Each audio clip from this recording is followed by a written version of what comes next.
I moved to Malaysia expecting the cheapest year of my life. My rent proved that theory right. My first trip to a car dealership proved it spectacularly wrong. I know what you're thinking. Malaysia, Southeast Asia, dirt cheap everything, same story as Vietnam, same story as Thailand, just a different flag. That's exactly what I assumed too, right up until I watched a friend price out a Japanese hatchback that would have cost him $20,000 back home, and the salesman quoted him nearly 3 times that. I'd lived cheap before.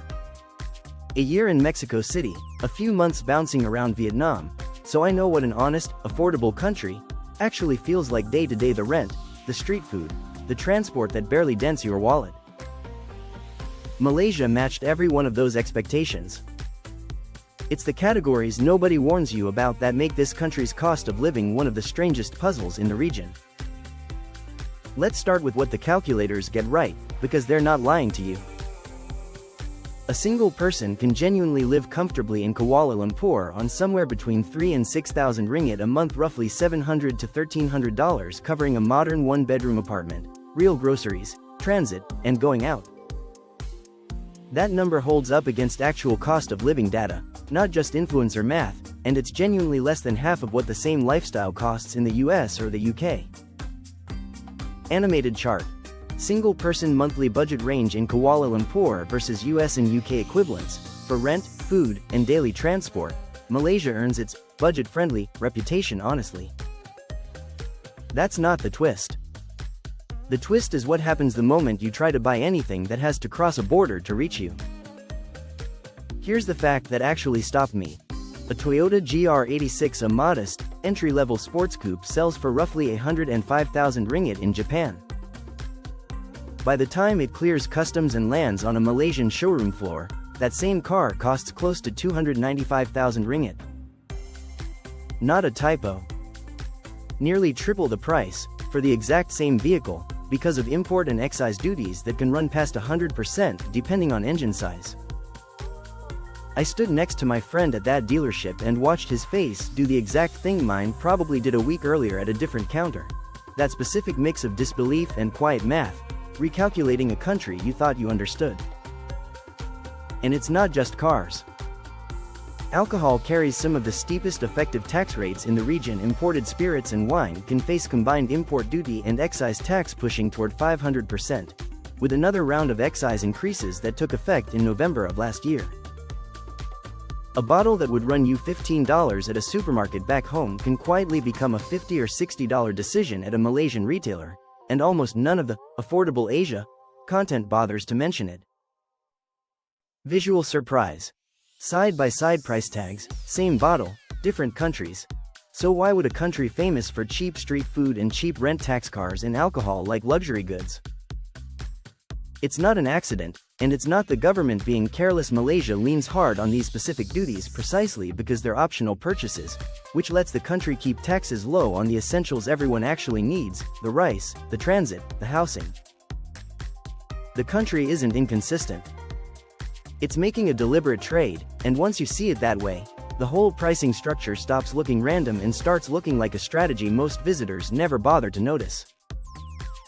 Let's put this next to the two countries everyone compares Malaysia to. Singapore has genuinely excellent public transit and one of the safest, most efficient cities on the planet, but car ownership there runs through a bidding system so brutal that a basic sedan can cost more than a house down payment elsewhere. Thailand keeps alcohol and import duties noticeably lower than Malaysia's, but Bangkok's rental market in tourist-friendly districts has climbed enough that the cheap Thailand reputation barely survives contact with an actual lease. Malaysia sits in an odd middle ground: cheaper rent than Bangkok's popular zones, cheaper transit than Singapore's, but genuinely punishing if your lifestyle depends on a car or a wine collection. That's the part every move to Southeast Asia video skips, because a spreadsheet showing rent and groceries makes a better thumbnail than one showing what happens the day you decide you want a car. Here's where I need to say something that's going to annoy a specific corner of relocation content. The live for $1,000 a month videos aren't technically lying. That number is real for someone renting an apartment and eating local food.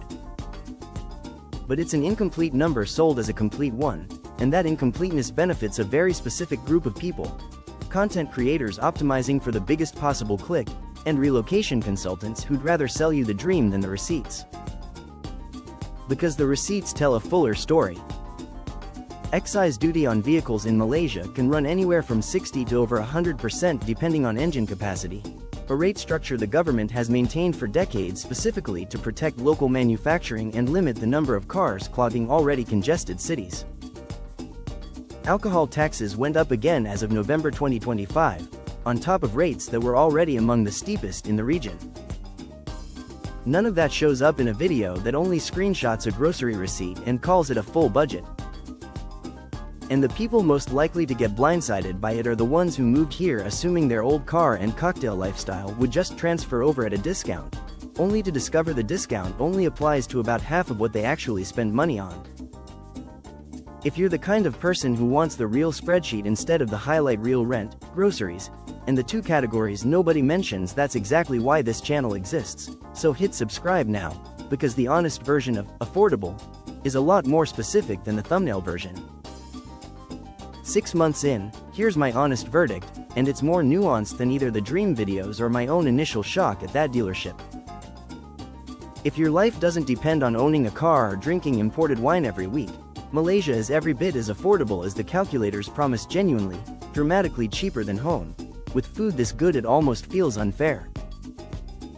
A bowl of char kway teow from a hawker stall, wok smoke curling into humid night air, costs less than a coffee back home and tastes like something a restaurant would charge $30 for. But if your lifestyle includes a car payment and a wine rack, budget for a genuine shock, because those two categories alone can eat the savings you thought you were guaranteed everywhere else. The mistake isn't moving here. The mistake is trusting a single number to describe an entire country's cost of living, when the real answer depends entirely on which two categories you can live without. So here's the debate, and I actually want your take.